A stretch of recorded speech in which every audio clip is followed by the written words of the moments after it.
And because we have to, it's time to talk about Russia. Russia. I'm still sick of it. The last time we talked, I was sick of it then. And Yeah. I watch the news in the morning, and it's still nothing but Russia. Yeah.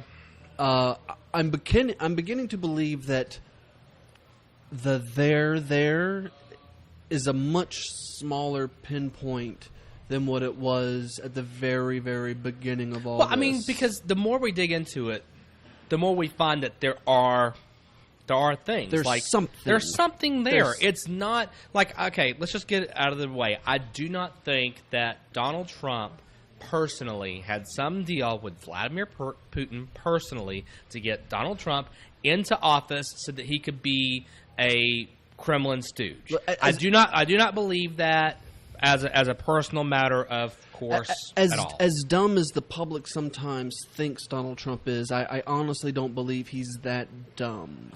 I don't think he's that smart. Because what I do think there is some credible evidence for, and we can run down like what they've found so far. Oh, we can do speculation all day long. We can do a 24-hour news network, right? And everybody has their speculation. Here is my speculation that totally fits the evidence we have so far. I believe that I believe the Kremlin began surrounding Donald Trump with plants of people that they wanted, so that they could try to influence policy in directions they wanted. But more than anything, they wanted Donald Trump because A, they thought he was influenceable, and B, they thought that he would be a detriment to the nation because he was so erratic. And also his opponent, Hillary Clinton, was very, very what's the word? Negative towards Putin and exactly. Russia. Exactly. She claimed he was not worthy of the presidency there when he was elected. Right, exactly. And so I do believe that the evidence is showing that there was some meddling by Russia in our election. Not necessarily what people believe. I don't think that Russia hacked into our voting machines and literally changed votes. I think that they spread the false news, and I think that they began putting people close to Donald Trump, such as Paul Manafort, such as we now are finding out Jeff Sessions, as now we're finding his son-in-law Jared Lautner. Do we think that these guys? Do you think that these guys are knowingly stooges for Russia, or do you think that Russia just had the list and said, these are the guys that are going to be the most friendly to us? It is hard to tell at this point because the more evidence we dig up, the more we see. Like, for example, Jared Lautner, we're now finding out, wanted a secret back channel connection to the Kremlin so that nobody could know. Now, here's the thing. We know that people in the State Department, people who work in diplomacy, we work off back channels. I mean, the Cuban Missile Crisis was averted by back channels between Washington and Moscow. We know this. This happens because there are things that we can say in private that we can't say in public in order to save face. We want to avert war. We want to avert other things. We know that happens. But this is Jared Lautner. This is just the son-in-law of the president. He doesn't have any official title. He doesn't have any official. It's Kushner. Is it Kushner? I think it's Kushner. It may be. I don't know. I just know the guy doesn't have an official title.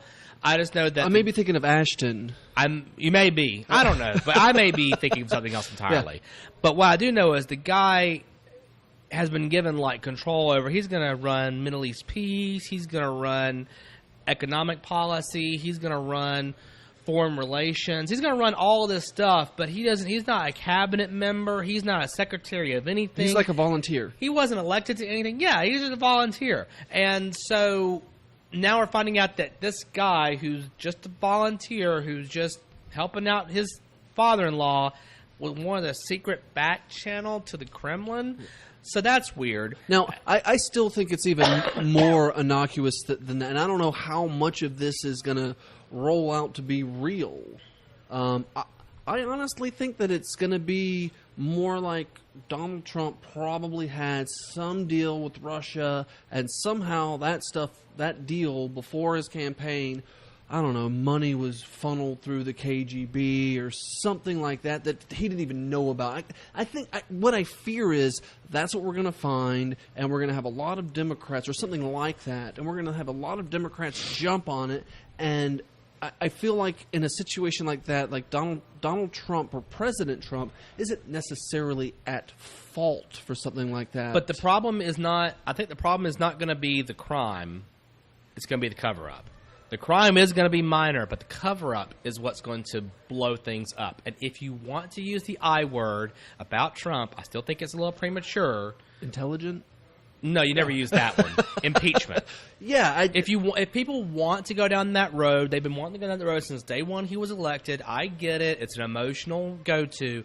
But if you really feel like there is something there, the closest thing I think you can get to is the ways in which he has obstructed investigations. That's obstruction of justice. That is a crime. Mm-hmm. And that is the thing. The cover-up of whatever he's trying to hide or whatever somebody's trying to hide, that's the thing that's going to get him. I don't think there's this...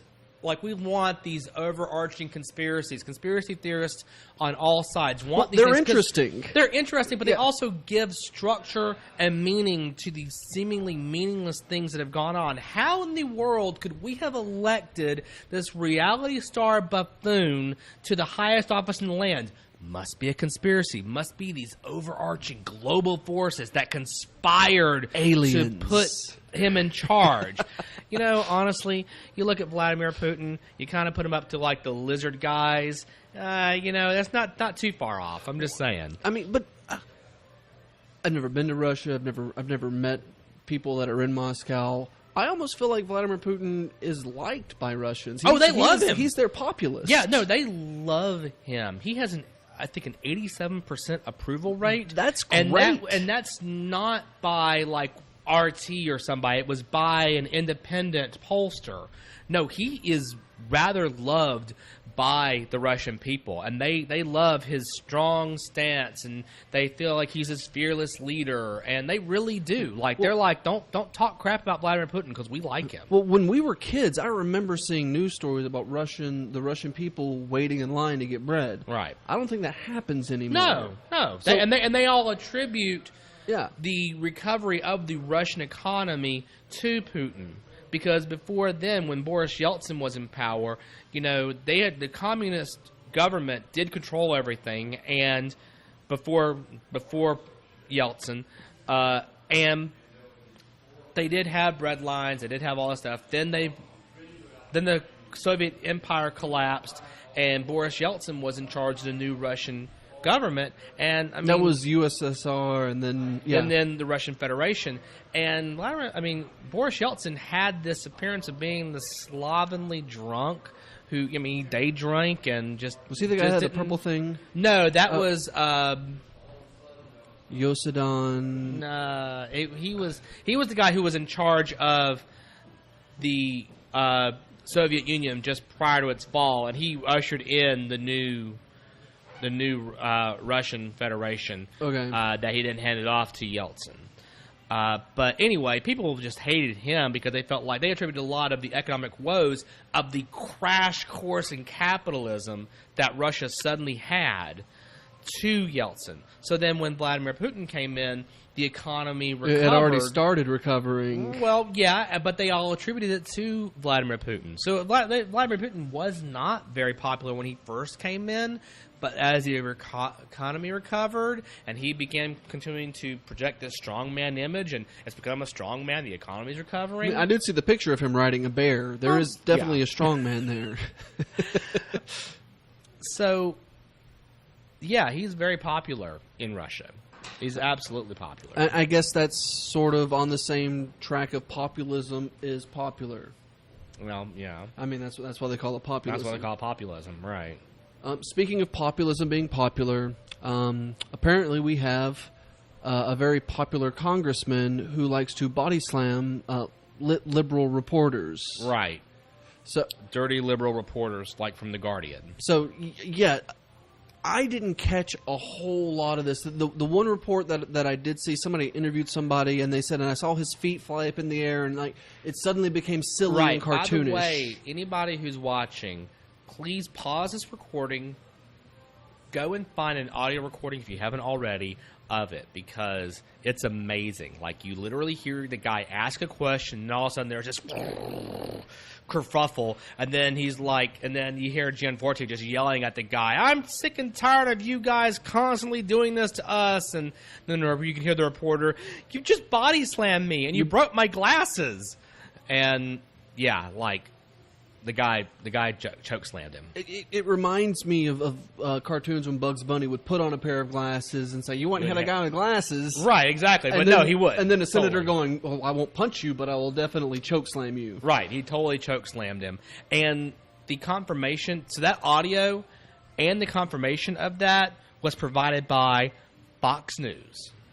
Good on them. Good on them. Fair and balanced. Right, because there were Fox News people in the they are trying to interview him when the guy came up to ask the question. So they had all the video. They had it all, right. So they were like, "No, he just came up and asked a question." Then suddenly Gianforte lost his mind and chokeslammed him and started punching him. But not to give Fox News too much credit, like that type of news is also the kind of news that side of the aisle likes. I mean, the dude won anyway. The dude did win anyway. I mean, he won anyway. That's the kind of news that they like. But I will say, unlike some who have said that, this just shows how backwards Montana is, you have to realize that Montana is so big and they only have one congressional district. 2/3 of all Montana votes were by mail. So, and the choke slam happened the night before the election So night. a lot of people didn't know they were voting for Jesse Ventura. It was already baked in. Now, mind you, Jesse Ventura is also a very popular politician. Choke slammer, yes. I would say that if Jesse Ventura tried to run again, he probably would have a pretty good Unfortunately, because he's gotten a little crazier since the last time he ran. Yeah, he has, totally. But I think he'd also be very popular. Right, so this reporter, is he going to press charges? He did press charges. And they ended up having to charge... Lock him up, right? They ended up having to charge the congressman-elect with misdemeanor assault.